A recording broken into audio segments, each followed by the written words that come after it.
evolução, por assim dizer, na vida, tá? Na vida na Terra. E eu vou mostrar alguns pontos desse processo de surgimento. O que é que nós sabemos sobre isso até agora?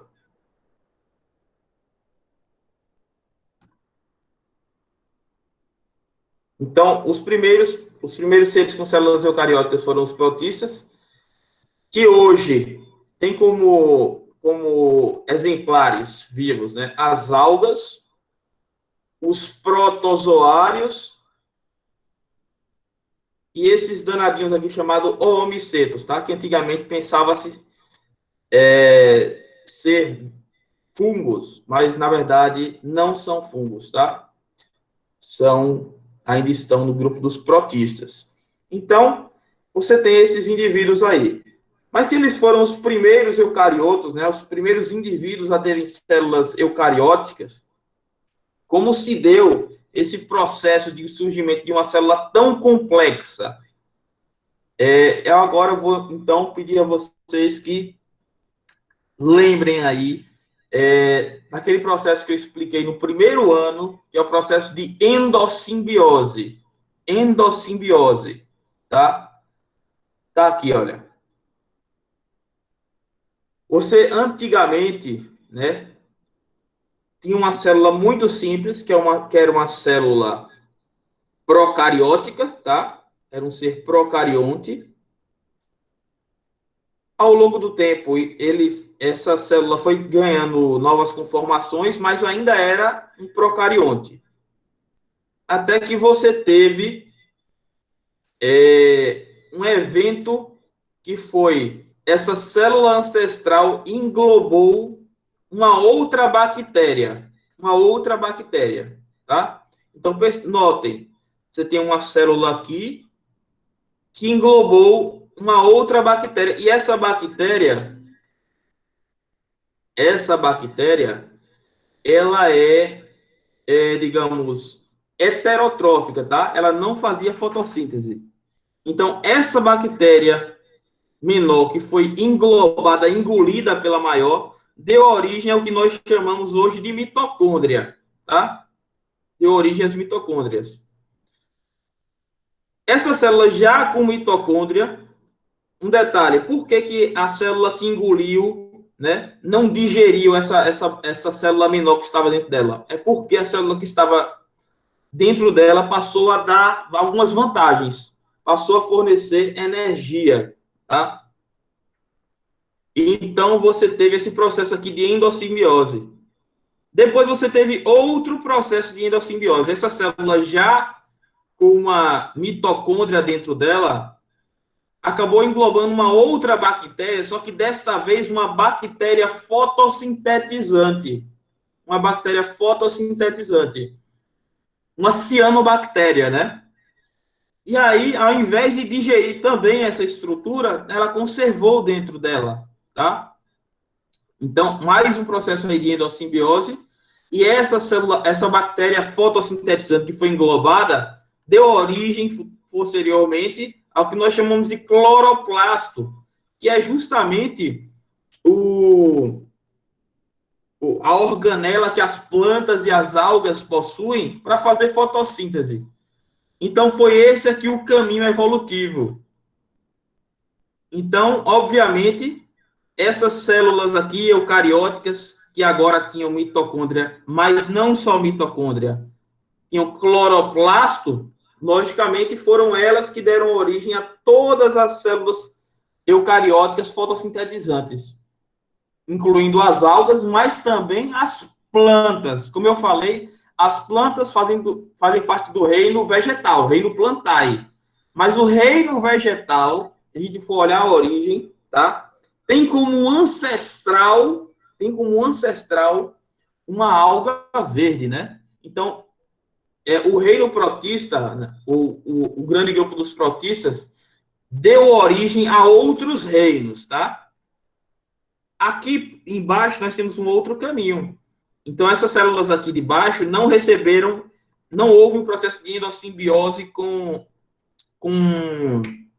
de modo a aparecer essa organela fotossintetizante, que é o cloroplasto. Então, essa linhagem aqui de baixo deu origem aos animais, por exemplo, tá? Vou passar mais um slide aqui para ficar ainda mais claro. Todo mundo olhando aí, ó. Embaixo, você tinha duas células diferentes aí. Uma arqueobactéria, né? Do domínio arqueia. E uma eubactéria do lado direito aí, que está dentro do domínio bactéria. Essa arqueobactéria, gente, presta atenção. Essa arqueobactéria, que é maior aqui, vai engolir essa bactériazinha do lado direito. Olha o que acontece aí, ó. Você tem, então, essa estrutura, tá? Essa bactériazinha que foi englobada, essa menorzinha, ela vai se transformar na mitocôndria, tá? Aqui você já começa a ver um núcleo rudimentar se formando. Por isso que a gente diz que os protistas incluem os primeiros seres eucarióticos, com células eucarióticas, né? Posteriormente, você teve o desenvolvimento de novos compartimentos intracelulares, tá certo? O núcleo já formadinho. E daqui, dessa terceira etapa aqui, onde está passando o mouse, você teve dois caminhos. Um, aqui do lado esquerdo, que deu origem às células animais e outros indivíduos que não são fotossintetizantes, como, por exemplo, os fungos, né? Como vocês sabem, os fungos estão mais próximos dos animais do que das plantas, em termos moleculares, em termos genéticos, né? E nesse outro lado aqui direito, você teve aquele outro processo que eu falei de endossimbiose, um segundo processo de endossimbiose. Essa célula aqui, já com mitocôndria, englobou uma bactéria, tranquilo, Guilherme, englobou uma bactéria fotossintetizante, mas em vez de digeri-la, ela ficou lá quietinha, e isso posteriormente deu origem ao cloroplastozinho, que é a organela que faz fotossíntese nas algas, e também, é claro, nas plantas, que muito depois ia surgir, né? As plantas, elas têm como ancestral as algas verdes. Então, aqui você tem aqui em inglês, plant cell, né? Que células, células vegetais. Então, as células vegetais só existem porque existia um processo de endossimbiose dentro dos protistas, né? Que conservou essa estrutura aqui, que foi o cloroplasto. Então, é assim que se deu, mais ou menos assim, o processo de evolução dos seres eucarióticos, né? Do grande domínio eucária, onde estão aí contidos os reinos vegetal, reino animal, fungi e protista, certo? Gente, alguma dúvida até aqui? Por favor, sejam sinceros. Alguma dúvida até aqui? Sou. Ô, professor, só fiquei meio em dúvida em relação à endossimbiose. Só fiquei em dúvida nisso daí. Perfeito, perfeito, querida. Eu vou explicar para você. É o seguinte, imagina, alguém já assistiu aqui aquele filme do Homem-Aranha, que é... Não, acho que não é Homem-Aranha, não. É só Venom, né? Só Venom, que Venom, ele acaba encontrando uma forma extraterrestre que precisa estar perto de um humano para conseguir sobreviver. E, posteriormente, o humano também passa a ficar dependente dele. Então, é uma dependência mútua. É uma relação obrigatória que os dois se ajudam. Pronto. Quando você tem uma relação na natureza de dois seres vivos, um ajuda o outro e um não vive sem o outro, a gente chama de simbiose, beleza? Simbiose. É uma relação ecológica em que as duas formas de vida se ajudam, só que uma não vive sem a outra. Essa associação, essa relação, ela é obrigatória. Agora, quando a gente fala em endossimbiose, Madu, endossimbiose, a gente está falando nesse tipo de simbiose, sendo que um está dentro do outro, porque endo é dentro. Endo é dentro. Então, o que é que aconteceu? Como é que surgiram os protistas e todas as células eucarióticas? surgiram desse jeito. Uma célula simples engoliu, acho que aqui fica melhor. Uma célula simples, olha aqui do lado embaixo, do lado esquerdo, tem uma célula azulzinha aqui maior, né? Pronto. Essa célula maior do lado esquerdo, aqui embaixo, ela engoliu a célula do lado direito. Ela engoliu a célula do lado direito. O que a gente pensa no primeiro momento, Madu? Que essa célula que foi engolida vai ser digerida, vai ser destruída. É o normal. Mas algo aconteceu errado nesse percurso. Na verdade, foi uma coisa muito boa, senão a gente nem existiria. Ao invés de ser digerida, olha aqui nesse segundo esquema aqui em cima, ao invés de ser digerida, essa célula ficou aí conservadinha dentro da célula maior. Ela não foi digerida. Ela, na verdade, ficou aí paradinha. Ela tem seu DNA próprio e ela deu, posteriormente, origem às mitocôndrias. Então, basicamente, as mitocôndrias das nossas células, Madu, são, assim, a rigor, um reflexo de uma bactéria que foi engolida, que foi englobada há bilhões de anos atrás. Há bilhões de anos atrás. Então, isso é um processo de endossimbiose, em que uma forma de vida depende da outra forma de vida, só que uma está dentro da outra. Porque não é só uma simbiose, não é só uma relação obrigatória e vantajosa para as duas. É uma relação que, além de ser isso, uma vive dentro da outra. Endossimbiose. E isso deu origem a essa complexidade que a gente tem nas células, tá? Aí você depois teve um outro evento desse, que essa célula já com mitocôndria, já com tudo, engoliu uma outra bactéria. Só que dessa vez uma bactéria que faz fotossíntese. Olha ela verdinha aqui do lado direito, pequenininha. Ela, de novo, não foi digerida, ficou conservadinha dentro da célula maior e futuramente deu origem ao cloroplasto, que é um compartimento celular presente em todas as algas e todas as plantas.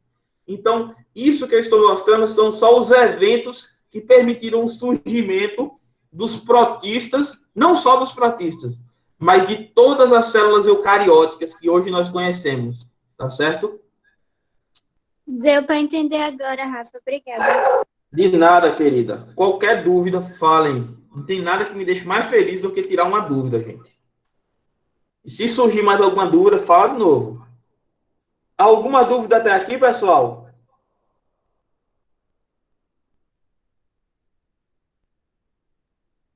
Então, vou prosseguir. Então, veja.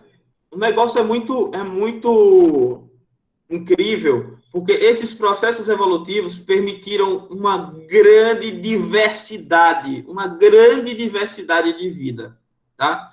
Então, você tem protistas que são pluricelulares, ou seja, formados por muitas células, e você tem protistas unicelulares, tá? Você tem os dois tipos. Aqui do lado direito tem um monte de formas unicelulares de vida. Aqui do lado esquerdo tem uma alga verde, olha aí, Madu. Uma alga verde que é multicelular, certo? E aí você tem a importância ecológica, né, por exemplo, das algas, né, do grupo das algas, que integra aí o reino protista, né? As algas, gente, tem como principal importância, né, a produtividade primária, né, que elas fazem fotossíntese, tá? Então, elas produzem o próprio alimento, elas são seres autótrofos, mas, além disso, esse alimento que ela produz para ela também serve para outros tantos seres vivos, né? Então, você tem aqui esse peixinho que está se alimentando da alga, esse peixinho é o que nós chamamos de consumidor primário, porque ele se alimenta do produtor primário. E se um ser humano se alimenta do peixinho aqui, o ser humano é um consumidor secundário. Mas perceba, não existiria secundário se não fosse o primário, e por sua vez não existia o primário se não fosse o produtor primário. Então, quem sustenta toda a cadeia alimentar nos ecossistemas aquáticos são os seres fotossintetizantes, tá? Que incluem aí as algas. Professor, só as algas fazem fotossíntese nos oceanos, nos rios e lagos? Não. Você também tem algumas bactérias fotossintetizantes, que nós chamamos de cianobactérias. É comum você encontrar essas bactérias chamadas aí nos livros mais antigos como algas azuis. Só que de alga não tem nada, viu, gente? Bactéria não é alga. Não é alga, não é alga. Bactéria é um ser procarionte, né?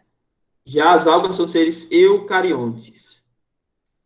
Uma outra coisa importante que vocês precisam saber é que o maior suprimento de oxigênio do planeta, né, vem aí desses seres fotossintetizantes aquáticos, tá? Então, já que ele faz fotossíntese e produz alimento, ele ainda faz uma coisa a mais, que é liberar o oxigênio que serve para todas as formas de vida aeróbicas, né? Aeróbico é qualquer forma de vida que utilize oxigênio para fazer a sua respiração celular. Então, as algas são muito, muito, muito importantes para os ecossistemas. Alguma dúvida até aqui? Não, Rafa. Beleza. Você tem também o que eu chamei na aula passada de floresta de kelps, tá? Você tem grandes algas que acabam, de certo modo, por crescerem tanto, servindo de abrigo. Elas formam verdadeiras florestas aquáticas, tá? Então você tem aí, olha, esse mergulhador aí tá segurando um crustáceo bem grandão aí, que provavelmente ou se esconde aí, se protege nessa floresta, ou se alimenta da própria alga que está aí.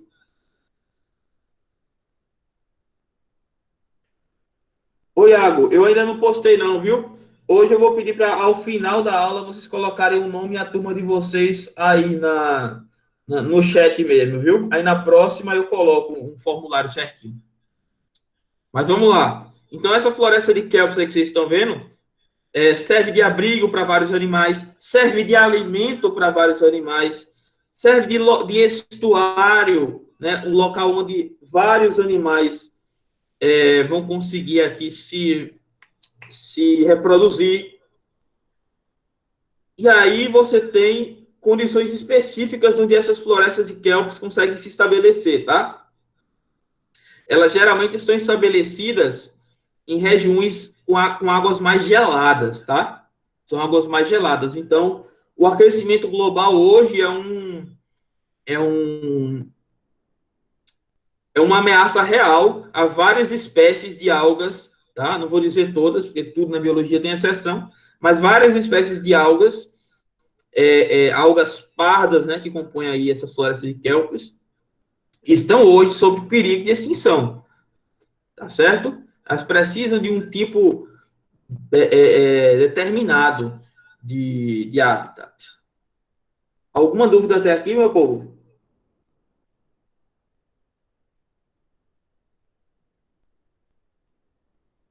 Certo.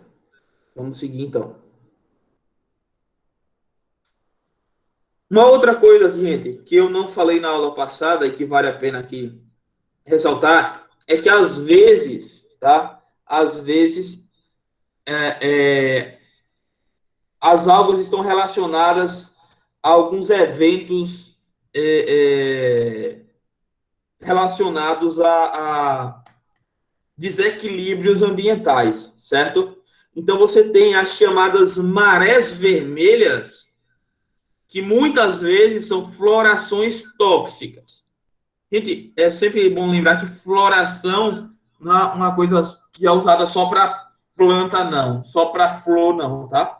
Floração é muitas vezes utilizado para algas e para outras formas de vida, certo? Até flora, tipo flora intestinal, É utilizada, tipo, para toda a forma de vida que está lá no teu intestino, né? Mas, enfim. Então, às vezes, você tem as chamadas marés vermelhas, tá? Que são, muitas vezes, florações de algas, né?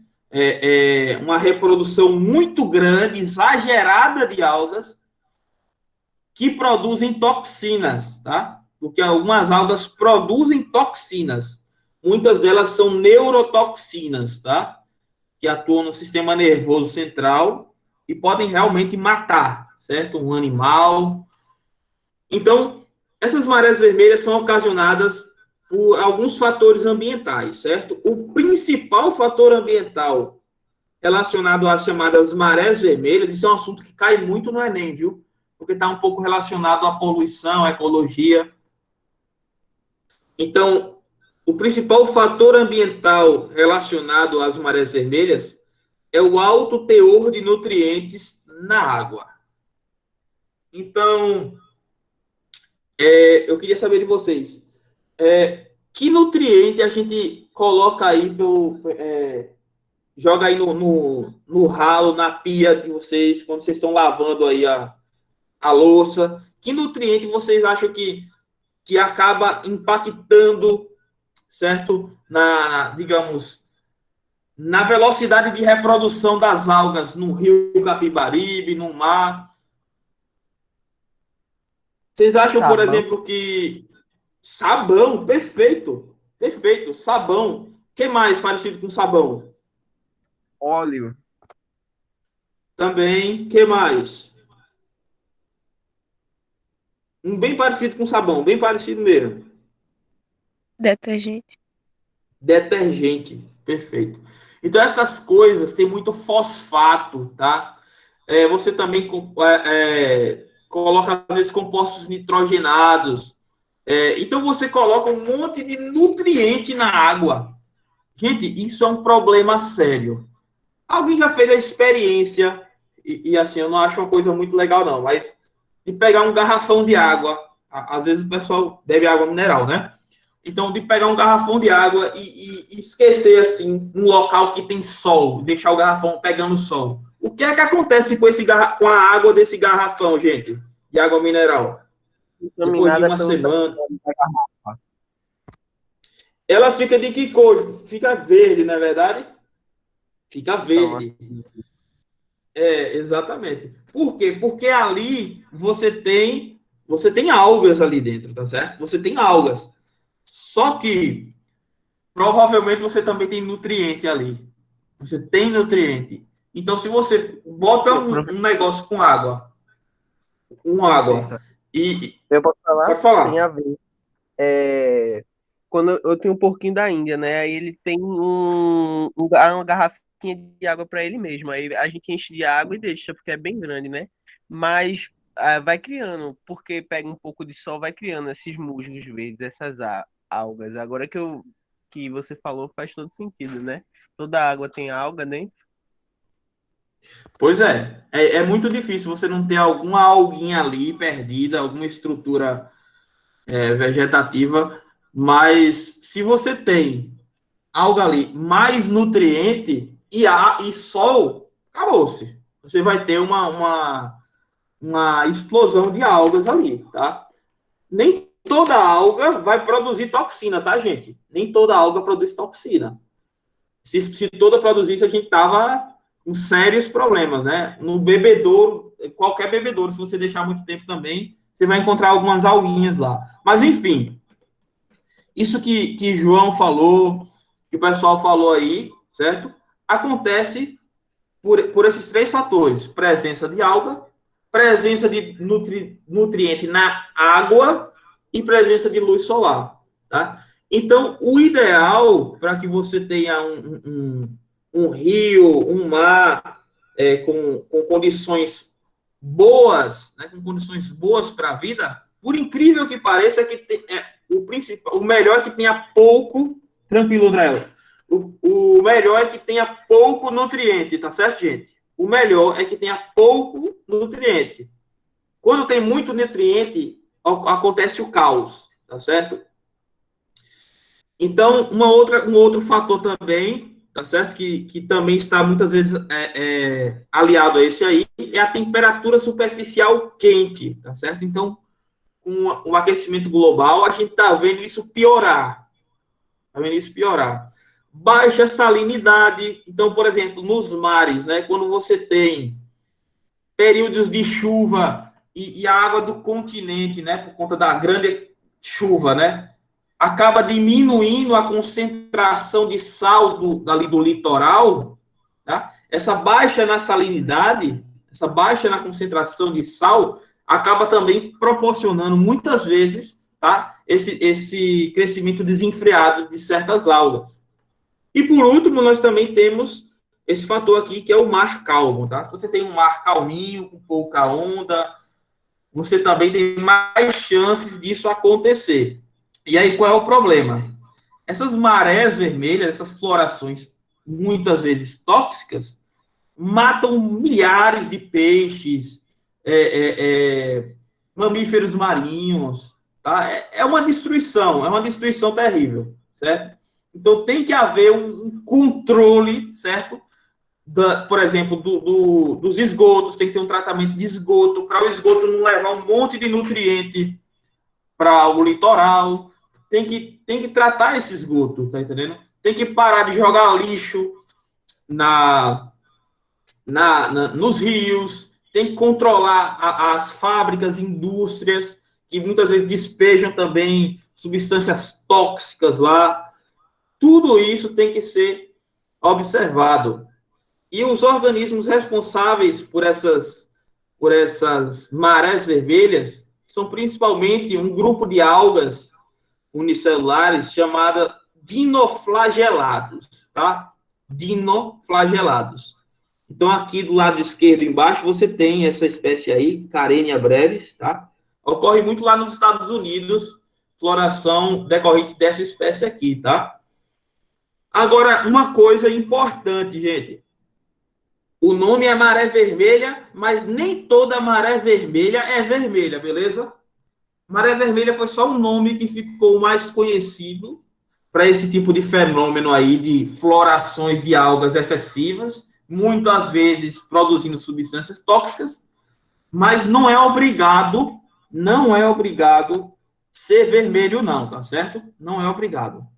E também é importante ressaltar que nem toda floração de alga excessiva produz toxina, mas ainda assim pode levar a uma tragédia ambiental. Porque quando você tem muitos indivíduos de algas ali naquele local, você pode... É uma coisa doida falar isso, mas você pode levar a diminuição de oxigênio, tá certo? Pode levar a diminuição de oxigênio, pode dificultar a sobrevivência de outros organismos. Então, não necessariamente é a toxina que vai levar a um desastre ambiental, ok? Você tem muita matéria orgânica ali, você também leva à morte de várias outras espécies. Alguma dúvida sobre marés vermelhas e florações tóxicas, gente? Não, Rafa. Certo. Gravem isso a gente vai ver mais para frente de novo, a gente vai relembrar isso lá em ecologia, tá? Em poluição. Isso aqui é muito importante. Peraí, um momentinho. Então, gente, algumas observações agora sobre um outro grupo de protistas, que são os protozoários, tá certo? Os protozoários, vocês já sabem, né? São células, são organismos unicelulares, tá? Que tinha esse termo aqui, protozoa, que não é um termo mais muito utilizado, mas lembra protozoário mesmo, né? Que significa primeiro animal, ou originais, ou animais iniciais. Gente, protozoário não é animal, tá? Não é animal. Mas as pessoas antigamente cunharam esse termo porque pareciam animaizinhos, porque tinham características de animais, sabe? Mas, pô, eles são unicelulares, eles não têm tecido, etc, etc. Então, não são do reino animal. tá? Mas só para vocês saberem o que significa esse termo. Então, os protozoários são eucariotos, né? Como todos os protistas, né? Tem células eucarióticas, vários compartimentos intracelulares. Eles são unicelulares, formados por uma única célula. E, além disso, eles são heterotróficos. Ou seja, eles não produzem o próprio alimento. Ao contrário, eles ingerem alimentos que encontram no seu meio, certo? Então, diferentemente das algas, os protozoários não produzem o próprio alimento, eles não fazem fotossíntese. E existem algumas características semelhantes à de animais. Por exemplo, eles conseguem se locomover. Muitos deles têm flagelos, por exemplo, né? Parece aquela cauda, né? Que fica ali agitando e permitindo que ele consiga. Outros têm cílios, um monte de estruturas parecendo pequenos flagelozinhos que também permitem se mover na água. Eles ingerem alimentos, assim como os animais, né? E nos protozoários você não vê parede celular, ok? Você encontra nas algas parede celular, você encontra. Nos protozoários você não vai encontrar essa parede celular. Alguma dúvida até aqui, meu povo? Não, Rafa. Beleza. Então, os protozoários, eles geralmente são móveis, né? Conseguem aí perambular pelo mundo. São aeróbios, ou seja, utilizam oxigênio para respiração celular. Vivem principalmente em ambientes aquáticos, tá? Mas também podem ser encontrados em solos, tá? E são muitas vezes parasitas de animais. Inclusive nós, né? Inclusive nós. Fazem parte da dieta de vários organismos, né? Então são importantes para a cadeia alimentar, porque servem de alimento. E olha, essa informação, podem atuar na decomposição quando associados a bactérias. Então, eu não estou afirmando aqui que os protozoários são decompositores, mas eles podem facilitar esse processo quando associados a bactérias. Então, como eu falei, alguns absorvem nutrientes dissolvidos, porém, alguns são predadores e alimentam-se de bactérias e outros protozoários. Então, eu acho assustador essa espécie aí amarelada aí, de protozoário, que é o didínio. Gente, esse bicho é um caçador profissional. Olha o que ele faz. Percebam. Deixa eu lembrar o nome desse danado aqui. Eu esqueci desse de baixo aí, daqui a pouco eu lembro. Mas esse didínio está se alimentando aqui, está caçando e se alimentando de um outro protozoário, certo? E perceba que o outro protozoário é maior do que ele. E ele dá um jeito de engolir esse danado, sabe? Então, ele é muito estranho, Licleide. Ele é muito estranho e é o terror aí do reino protista, tá? Então, alguns são predadores, inclusive de outros protozoários, mas também de bactérias, tá certo? E outros são parasitas, como, por exemplo, as amebas, né? Então, você tem a entameba histolítica aí, olha, causando lesões no nosso intestino, tá certo? Então, a amebíase é um problema danado pra gente. E você tem uma grande diversidade de protozoários. Olha o didínio aí do lado esquerdo. Paramecium, era esse o nome que eu tinha esquecido. O didínio se alimenta de paramecium numa boa. Então, você tem aí essas formas de vida. Tem aqui mais outras formas completamente diferentes. Olha do lado esquerdo aqui, gente. Isso aqui é o Trypanosoma cruzi, que a gente vai ver na próxima aula, que é o que causa a doença de Chagas, que está aqui, esse danado, que pode levar ao crescimento aí do coração, né? E que é transmitido pelo besourinho aqui, por esse barbeiro. Na próxima aula a gente vai ver isso. Pessoal, está chegando ao fim da nossa aula e vou pedir que vocês, por favor, coloquem aí no chat o nome completo de vocês e a turma de vocês, pessoal. E eu queria saber se existe alguma dúvida.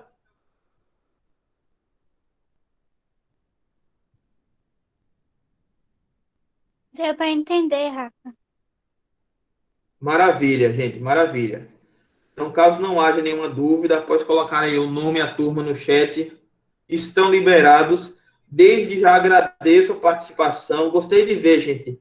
Apareçam aqui, gente. Vamos fazer esse terceiro ano produtivo. Eu quero ver vocês na universidade ano que vem, viu?